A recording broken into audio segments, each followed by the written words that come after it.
So ayan guys, nandito na ang lechon natin. So familiar naman siguro lahat no na before nagmukbang ako. Pero last time guys, maliit siya na mukbang, 'di ba? Maliit na lechon. Pero ngayon guys, sobrang laki na talaga na lechon. And of course, gusto ko magpasalamat sa Randy's Lechon House dito sa Coronadal sa sobrang laki. This is ano ito, parang 60 kilos, 'di ba?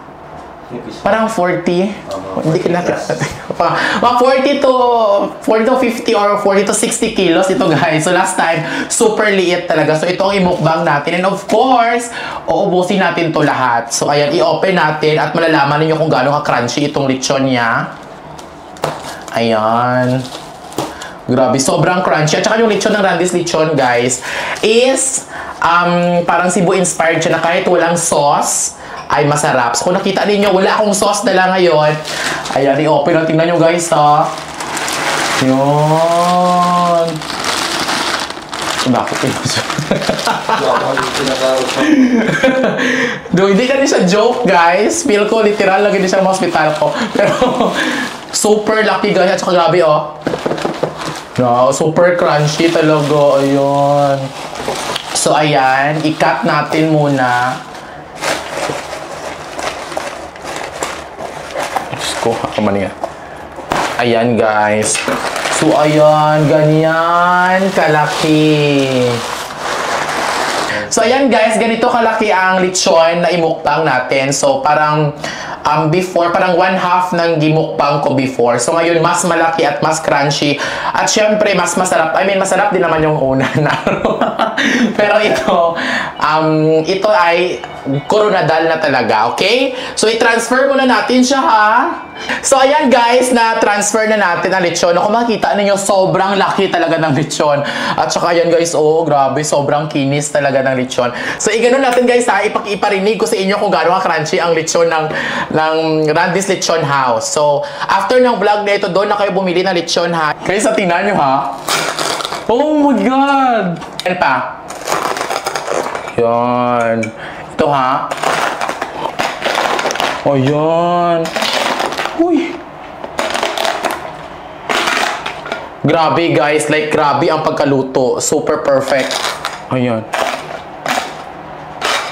So, this time, it's time na para tikman natin kung masarap ba talaga ang lechon ng Randy's Lechon House. So, itong iuna natin, guys. Ayan, halo. Ayan.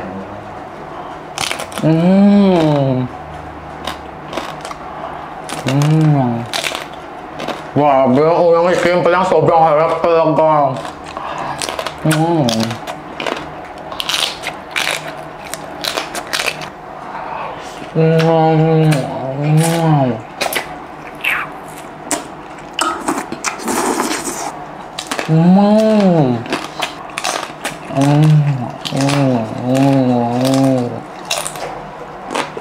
Ayan, tingnan nyo guys. Ay, Diyos ko Lord! Grabe naman yun. Oh my God! Oh my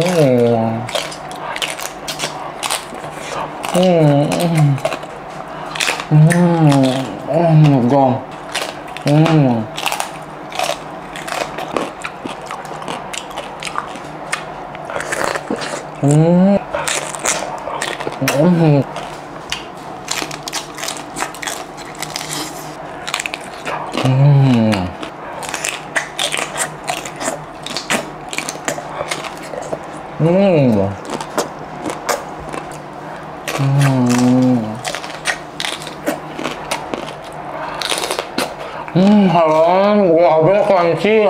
Actually, sobrang laki talaga ng lechon kasi medyo nahihirapan na ako na ganito pa lang yung nakuha ko na mga panit. Ayan guys.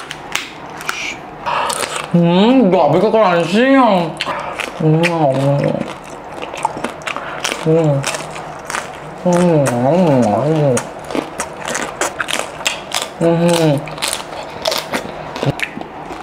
Ayan guys, uunahin natin yung panit ha. Ayan.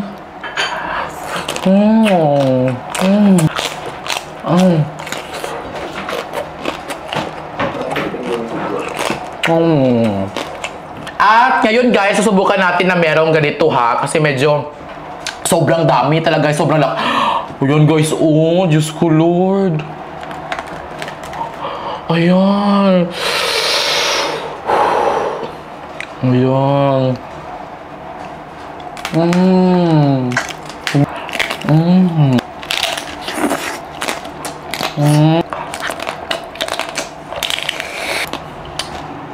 At saka na-impress talaga ako dito sa kanilang lechon, guys. Kasi actually, sobrang dami ko na-experience na bumili ako ng lechon sa ibang. Pero hindi ganito ang crunchiness niya, guys. Pero dito talaga, as in, ang perfect. Hindi ko alam kung ano yung mga proseso talaga nila, kung paano nila ginawa to. Pero ayan, oh, grabe. At saka actually, yung plano kanina, di ba, 9? Dumating kami, guys, na mga 10:30 doon. Pero grabe pre ang crunchiness niya. Di ba?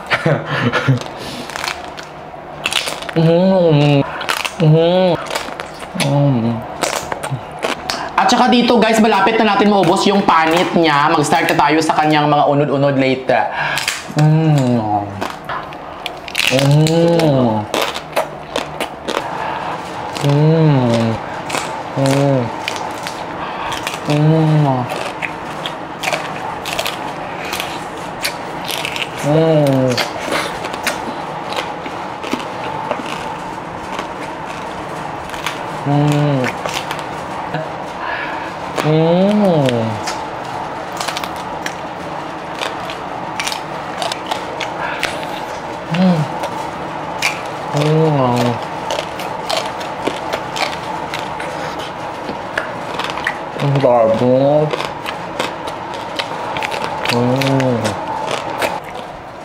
Ayan, dito na tayo guys. Malapit na natin siya maubos.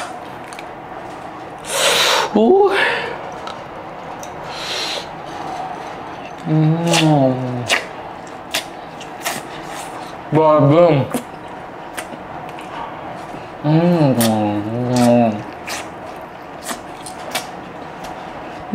Ayun, diba? Sobrang dali. Init lang talaga. Ayan.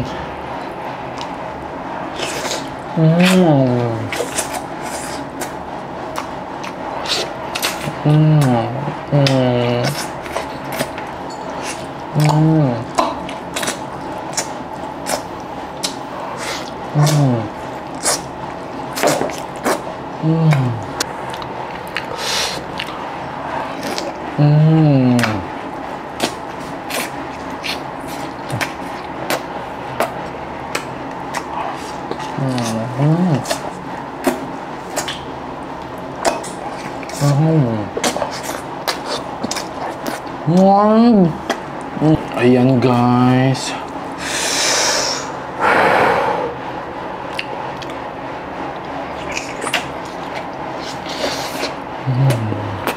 And ayan. Oh my God.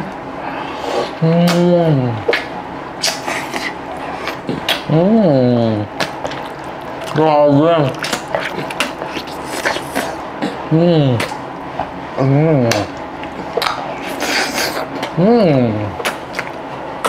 Ayan. Hello. Tingnan nyo guys ha, kung gaano siya kaano. Ayan. So, hindi talaga siya mahirap kunin kung kakain kayo.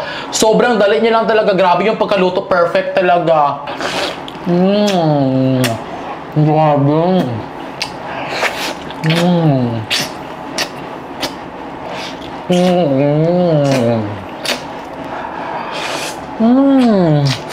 Grabe.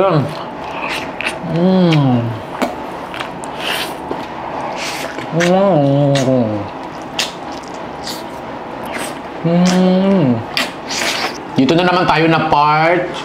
At saka kahit yung ribs niya guys, kasi buo ito na lechon, hindi siya talaga mahirap kung tingnan nyo ha.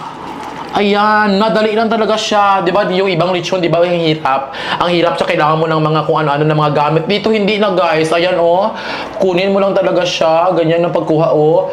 As in.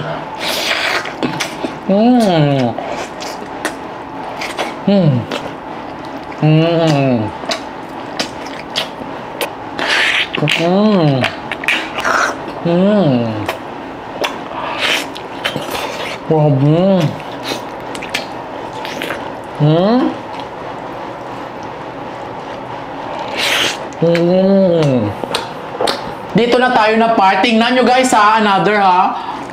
Ayan, hindi siya mahirap kunin. Worth it talaga ang pera, guys.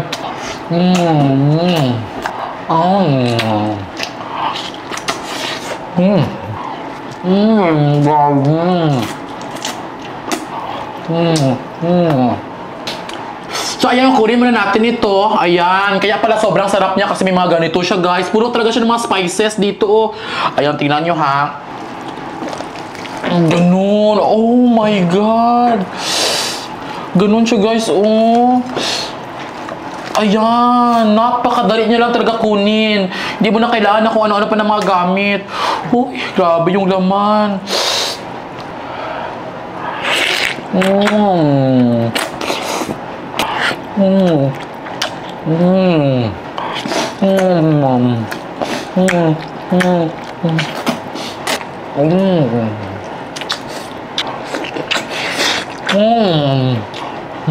Ayan, guys, sobrang laki. Oh my God.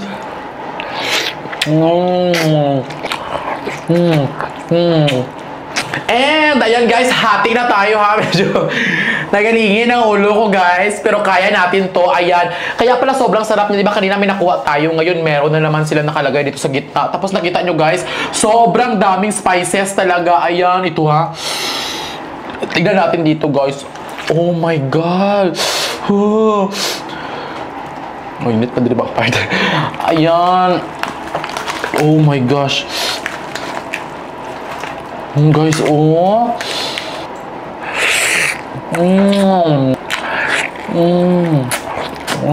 Kahit kanina pa ako kumakain kasi hindi talaga ako nag-asawa.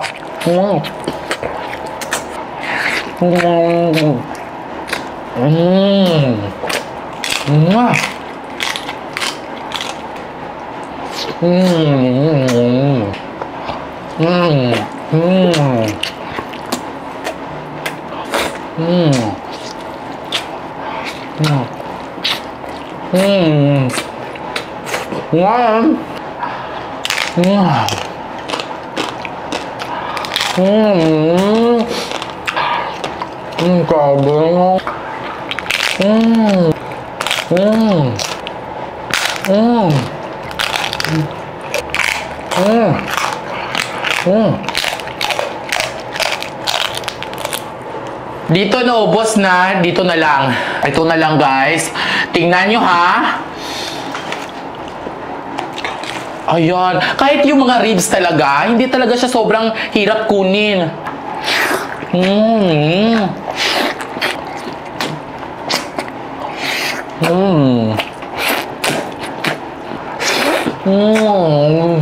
And malapit na siya, guys. Ayan. Set niya, kainit niya. Ayan. Uy. Ayan. At kung makita yun dito, guys, ha, di ba kanina dalawa na yung nakuha natin? Dito, marami pa rin siyang spices. Ayan.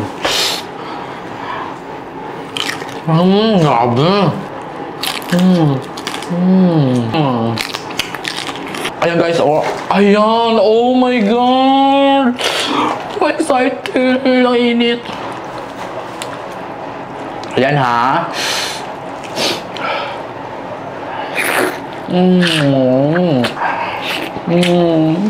Ito, guys.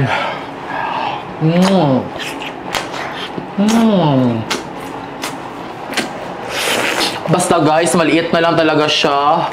Ayan.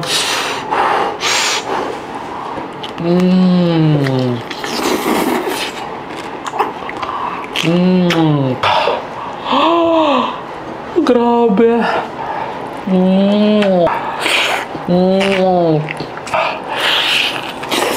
Ito, guys, tingnan natin, guys, kung ma-open natin. Hello.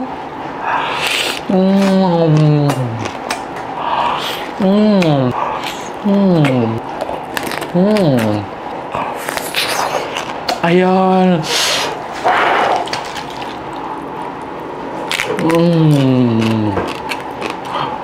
Kahit sa likod, sa ulo, sa bandang puwet niya, sa mga kamay niya, sa paa niya, grabe crunchy pa rin talaga yung kanilang panit. Ayan guys, maliit na lang talaga siya.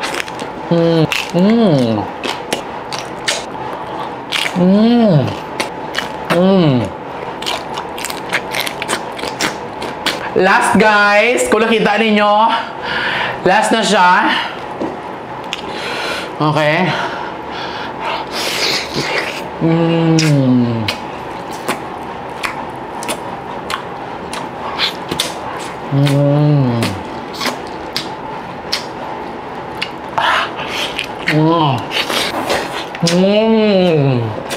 So, naubos na natin ang isang lechon. And, ayan. So, para sa akin, sobrang sarap talaga ng Randy's Lechon House. Kung nakita naman ninyo, guys, sobrang crunchy, sobrang laki. Malasibo talaga yung lasa niya kasi di ba na kailangan ng sauce. Tapos, affordable pa. Tapos, sobrang ganda ng proseso nila kasi maraming mga spices silang nilalagay, guys. Kaya sobrang sarap talaga. Sa lahat ng mga followers ko, guys, I hope happy kayo sa mukbang ko. So, mag-comment kayo kung ano naman ang next time mukbang natin. Kung baka na naman ba ang next natin. No? Basta, Randy's Lechon House, maraming salamat sa 40 kilos to 50 kilos din yun na lechon. 46 pala na lechon, 40 kilos na lechon. Sobrang thank you talaga. Ayan, naubos ko na siya, guys. And, ayan, thank you. Bye.